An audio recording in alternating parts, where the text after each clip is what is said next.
بس یہ ارشاد کہ میری رحمت سے مایوس نہ ہونا صرف یہی مفہوم رکھتا ہے کہ اے انسان اپنے مستقبل سے مایوس نہ ہونا،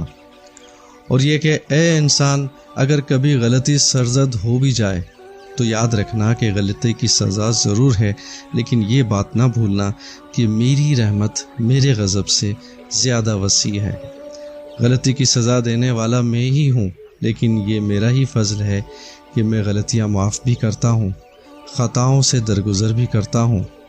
انسان کی کمزوری کو اپنی رحمت کی طاقت عطا فرماتا ہوں۔ آنے والے اندیشوں میں مبتلا رہنے والے انسان کے لیے ایک صدا بلند ہوتی ہے کہ خبردار یہ نہ بھولنا کہ میں اور صرف میں اس بات پر قادر ہوں کہ گناہ معاف کر دوں، اور یہی نہیں بلکہ انسان کی تمام غلطیوں کو معاف کر دوں، اور یہ کہ میں اس کے تمام گناہوں کو نیکیوں میں تبدیل کر دوں۔ میں انسان کو